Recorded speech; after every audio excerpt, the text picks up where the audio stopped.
Allez, on va se plonger dans un monde de glace, de vent, un monde où chaque lever de soleil est une nouvelle lutte, pour la chaleur, pour la nourriture, pour la vie, tout simplement.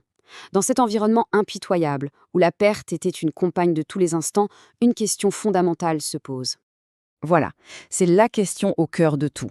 À première vue, la logique voudrait qu'on se blinde, qu'on se protège avec une sorte d'armure émotionnelle contre le chagrin, qui est de toute façon inévitable. Mais est-ce que c'est vraiment comme ça que nos ancêtres ont fait pour s'en sortir? Bon, pour essayer de comprendre leur mentalité, il faut d'abord qu'on se représente leur monde. Et attention, ce n'était pas une partie de plaisir. Bienvenue en Europe, en plein air glaciaire. Alors là, oubliez tout de suite l'image d'un long hiver qui n'en finit pas. Non, non, c'était bien pire que ça. C'était un état permanent. Un froid intense, constant, sans aucun répit. Chaque seconde de leur vie était dictée par ce froid. Et comme si ça ne suffisait pas, imaginez au nord ces murs de glace immenses, les calottes glaciaires.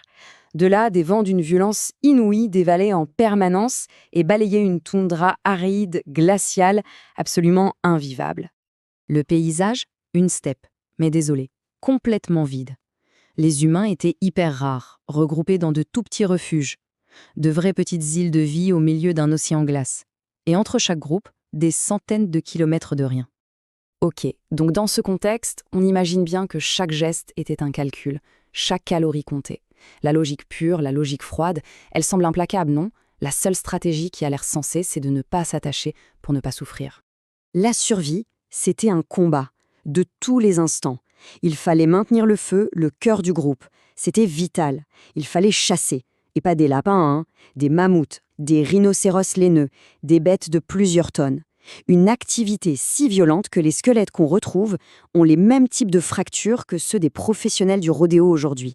C'est dire, chaque jour qui passait était une victoire, mais une victoire fragile. Rien n'était jamais gagné d'avance. Et puis, il y a la mort, omniprésente. Ce qu'on voit là, c'est sa réalité la plus crue. Oubliez l'idée de mourir de vieillesse. Non, à cette époque, la mort, c'était une affaire de jeunes. C'était la norme. Regardez bien ce chiffre, environ 80%. C'est juste vertigineux. Ça veut dire que pour les Néandertaliens, 8 individus sur 10 n'atteignaient pas l'âge de 30 ans. Devenir adulte, c'était l'exception, pas la règle. La vie ne tenait littéralement qu'à un fil. Et les causes de décès, elles étaient partout. Un accouchement qui tourne mal, un simple accident de chasse qui s'infecte, les prédateurs, la violence entre humains, sans même parler des maladies, la mort pouvait tomber à n'importe quel moment. Alors je repose la question. Face à cette certitude de la perte, pourquoi prendre le risque de s'attacher? Et c'est là que tout bascule. Une seule découverte archéologique va venir tout chambouler, mettre à mal toute cette logique froide. Une anomalie qui nous raconte une histoire radicalement différente. On va parler de Shanidar I. C'est le nom qu'on a donné à un squelette de néandertalien trouvé en Irak. Et son histoire, elle est juste extraordinaire. Elle pulvérise complètement l'idée de la survie du plus apte. Et elle nous ouvre une petite fenêtre sur quelque chose d'incroyable, la compassion au paléolithique. Alors, accrochez-vous. Shanidar I, il a subi un coup terrible à la tête. Il était donc probablement aveugle d'un œil. Son bras droit était atrophié, amputé. Il souffrait d'une arthrite terrible qui le faisait boiter. Et pour couronner le tout, il était presque sourd. En gros, c'était un invalide complet. Incapable de chasser, de se défendre, même pas capable d'entendre un danger arriver. Et pourtant, il a survécu. Pas quelques semaines, des décennies. Et ça, c'est le point crucial. Sa survie n'est pas due à sa propre force, c'est impossible. Elle est due à la compassion de son groupe. Pendant des années, on l'a nourri, protégé, guidé. C'est la preuve, là, sous nos yeux, d'un soin, d'un attachement qui a duré des dizaines d'années. Et attention, Shanidar I n'est pas une exception. En fait, cette compassion, on la retrouve ailleurs. Elle fait partie de quelque chose de bien plus grand, qui s'exprime de la façon la plus poignante, la plus spectaculaire, dans la manière dont ils traitaient leur mort. Réfléchissons-y 2 secondes.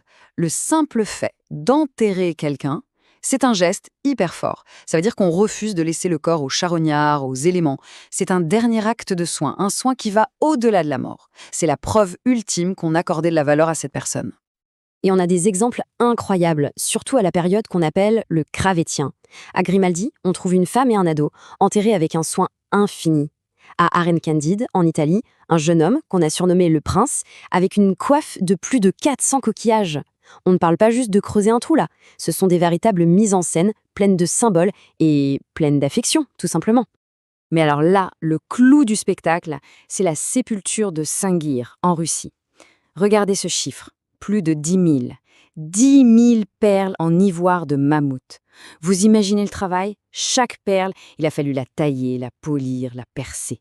On parle de milliers d'heures de travail, un investissement collectif absolument dingue. Et tout ça pour 2 enfants. On arrive donc au bout de notre paradoxe. Et on va voir que notre idée de départ, la fameuse logique du détachement, eh bien, elle était complètement à côté de la plaque. Voilà, c'est la confrontation finale.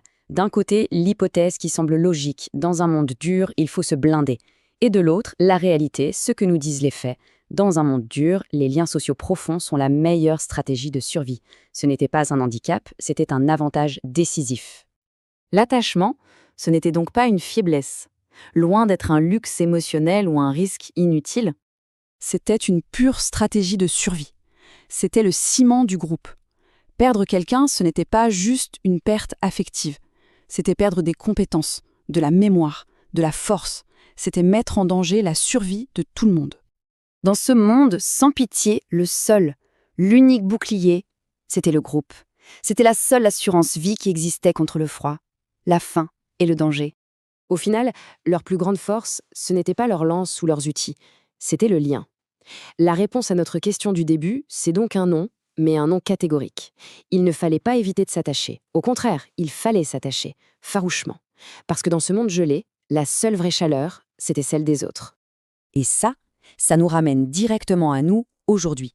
Si la compassion, c'était l'outil de survie numéro 1 de notre espèce, celui qui nous a permis de traverser les pires épreuves, quelle place est-ce qu'on lui donne dans notre monde maintenant? C'est une question qui mérite qu'on y réfléchisse un peu, non?